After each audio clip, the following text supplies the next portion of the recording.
Selamat hari Minggu, saudara. Mari kita persiapkan hati dan pikiran kita untuk menyambut pemberitaan firman Tuhan. Kita bersatu di dalam doa.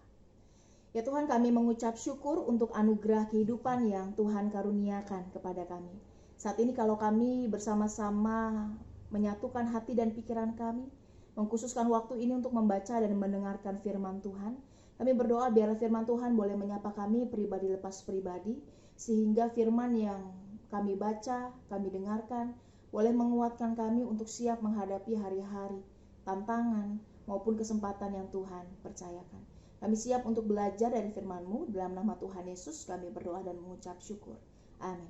Saudara, mari kita buka satu bagian Alkitab yang terambil dari Markus pasal 6. Kita akan membaca ayat yang ke-30 sampai ayat yang ke-44. Saya akan bacakan bagi kita semua. Markus pasal 6, saudara, ayat 30 sampai ayat yang ke-44. Yesus memberi makan 5.000 orang. Kemudian rasul-rasul itu kembali berkumpul dengan Yesus dan memberitahukan kepadanya semua yang mereka kerjakan dan ajarkan. Lalu ia berkata kepada mereka, "Marilah ke tempat yang sunyi, supaya kita sendirian dan beristirahatlah seketika. Sebab memang begitu banyaknya orang yang datang dan yang pergi, sehingga makan pun mereka tidak sempat. Maka berangkatlah mereka untuk mengasingkan diri dengan perahu ke tempat yang sunyi. Tetapi pada waktu mereka bertolak, banyak orang melihat mereka dan mengetahui tujuan mereka. Dengan mengambil jalan darat, segeralah datang orang dari semua kota ke tempat itu, sehingga mendahului mereka. Ketika Yesus mendarat, ia melihat sejumlah besar orang banyak, maka tergeraklah hatinya oleh belas kasihan kepada mereka, karena mereka seperti domba yang tidak mempunyai gembala. Lalu mulailah ia mengajarkan banyak hal kepada mereka. Pada waktu hari sudah mulai malam, datanglah murid-muridnya kepadanya dan berkata, "Tempat ini sunyi dan hari sudah mulai malam. Suruhlah mereka pergi supaya mereka dapat membeli makanan di desa-desa dan di kampung-kampung di sekitar sini." Tetapi jawabnya, "Kamu harus memberi mereka makan." Kata mereka kepadanya, "Jadi haruskah kami membeli roti seharga 200 dinar untuk memberi mereka makan?" Tetapi ia berkata kepada mereka, "Berapa banyak roti yang ada padamu? Cobalah periksa." Sesudah memeriksanya, mereka berkata, 5 roti dan 2 ikan. Lalu ia menyuruh orang-orang itu supaya semua duduk berkelompok-kelompok di atas rumput hijau. Maka duduklah mereka berkelompok-kelompok, ada yang 100, ada yang 50 orang. Dan setelah ia mengambil 5 roti dan 2 ikan itu, ia menengadahkan ke langit dan mengucap berkat, lalu memecah-mecahkan roti itu dan memberikannya kepada murid-muridnya, supaya dibagi-bagikan kepada orang-orang itu. Begitu juga kedua ikan itu dibagi-bagikannya kepada semua mereka, dan mereka semuanya makan sampai kenyang. Kemudian orang mengumpulkan potongan-potongan roti 12 bakul penuh, selain daripada sisa-sisa ikan. Yang ikut makan roti itu ada 5.000 orang laki-laki. Demikianlah Injil Tuhan Yesus Kristus. Berbahagialah kita yang tidak sekadar membaca tetapi juga melakukannya di dalam keseharian.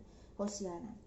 Saudara, fenomena COVID-19 yang sedang kita rasakan saat ini bersama-sama itu direspons secara beragam, ya. Sampai sekarang masih banyak orang yang rasanya kalau ngambil keuntungan, saudara, ngambil cuan itu gak kira-kira, padahal mengambil keuntungannya di atas penderitaan orang lain. Ada yang bahkan merasa sudah tenang dan berkata pada jiwanya, "Jiwaku, ada padamu banyak barang, tertimbun untuk bertahun-tahun lamanya.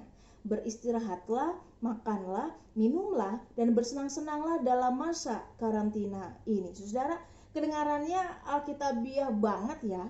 Sampai-sampai orang yang tidak bisa beli apapun kemudian menjadi korban di sisi yang lain. Namun di tengah sikon yang mengenaskan itu, sebenarnya ada realitas baik yang juga menyegarkan hati kita, saudara. Ada tenaga medis dan pemerintah yang ternyata tidak sendiri di dalam melawan COVID-19. Ada banyak orang yang juga tergerak untuk mengambil bagian. Oleh karena itu, saudara, belakangan ada beberapa gerakan yang kemudian viral.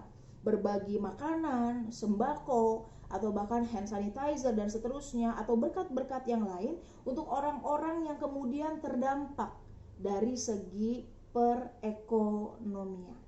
Mengapa ini dilakukan, saudara? Karena kesadaran bahwa setiap orang itu butuh makan setiap hari. Saya rasa akan baik kalau kita semua ini juga bisa ikut ambil bagian, sehingga tidak akan ada orang yang kelebihan dan kekurangan. Karena ketika berbagi itu akan membuat kita semua merasakan kecukupan dalam merasakan berkat-berkat Tuhan. Saudara, tema kita pada hari ini, Yesus yang lapar dan haus, ini menjadi tema yang cukup menarik di dalam Minggu Prapaskah yang kelima ini. Lapar dan haus, saudara, itu adalah hal yang sebenarnya sangat manusiawi, ya. Sebuah kebutuhan yang paling mendasar yang harus dipenuhi.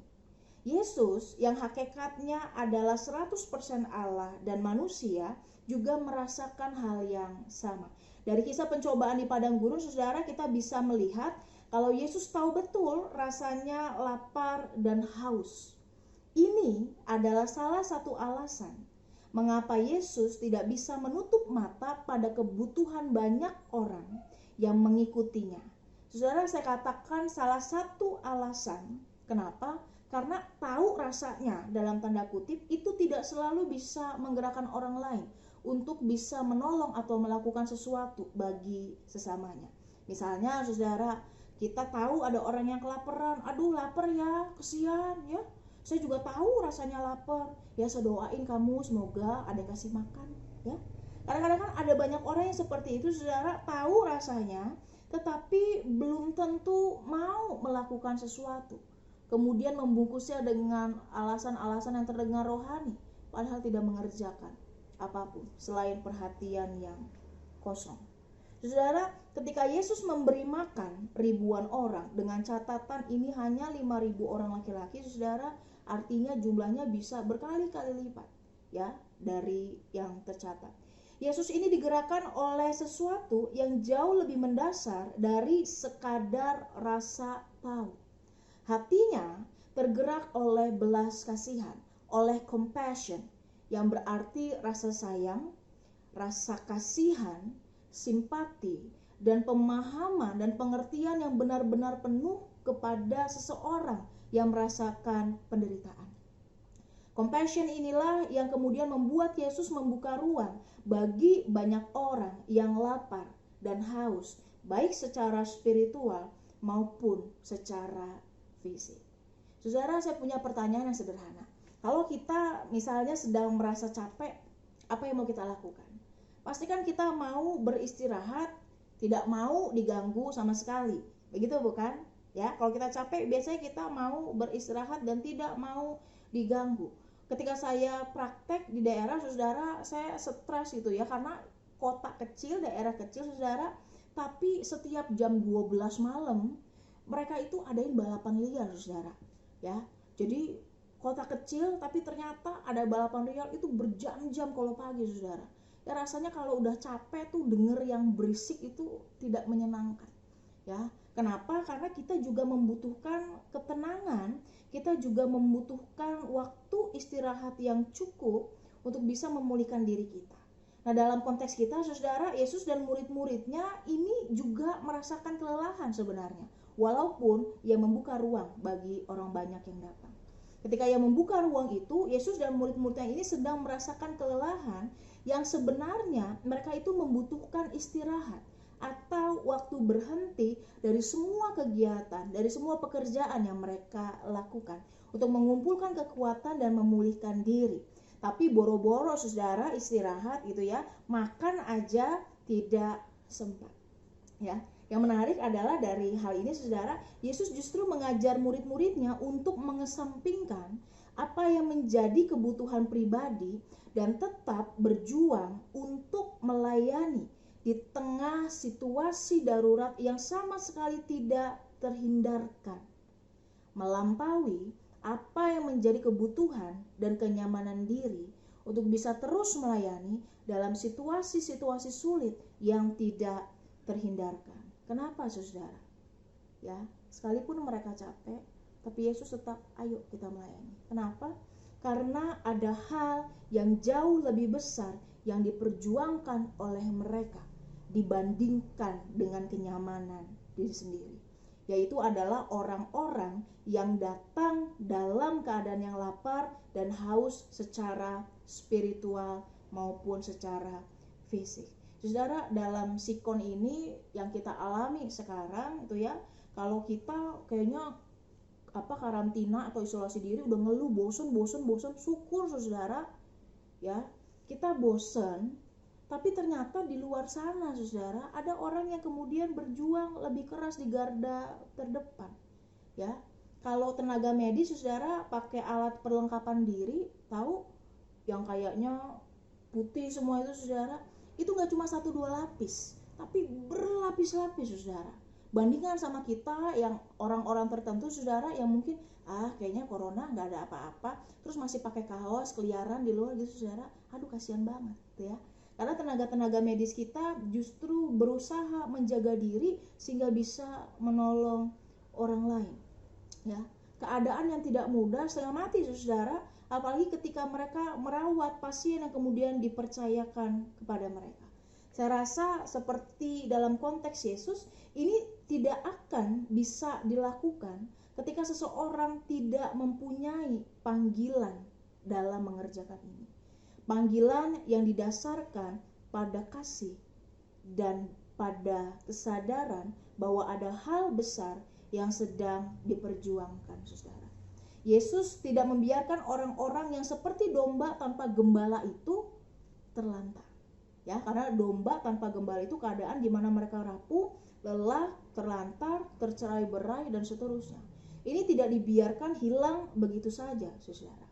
Ya, oleh karena itu hari ini ketika kita memasuki Minggu Prapaskah kelima, di tengah pergumulan yang kita rasakan, di tengah kelaparan dan kehausan kita secara fisik dan spiritualitas, di tengah segala kekhawatiran yang kita rasakan, di tengah masa-masa sulit, tantangan yang ada, kita bisa belajar untuk bergantung penuh kepada Tuhan.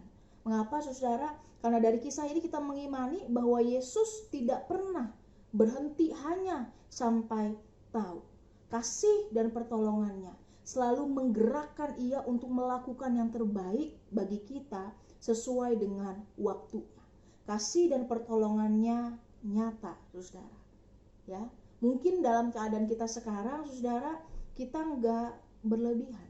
Tapi bukankah penyertaan Tuhan membuat kita merasakan kecukupan? Ya, COVID-19 membuat banyak keluarga bergumul, sakit, sampai meninggal saudara.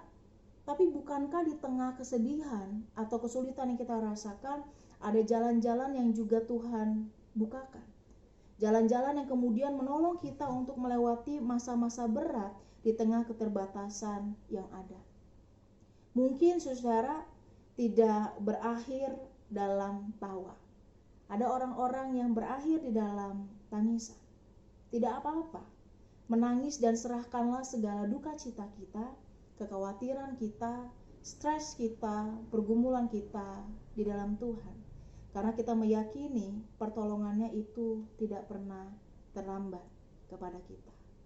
Ia menolong manusia yang dalam keterbatasannya tidak bisa mengerjakan sesuatu kalau bukan tanpa Tuhan. Saudara, saya selalu katakan bahwa orang Kristen itu adalah orang-orang yang beruntung.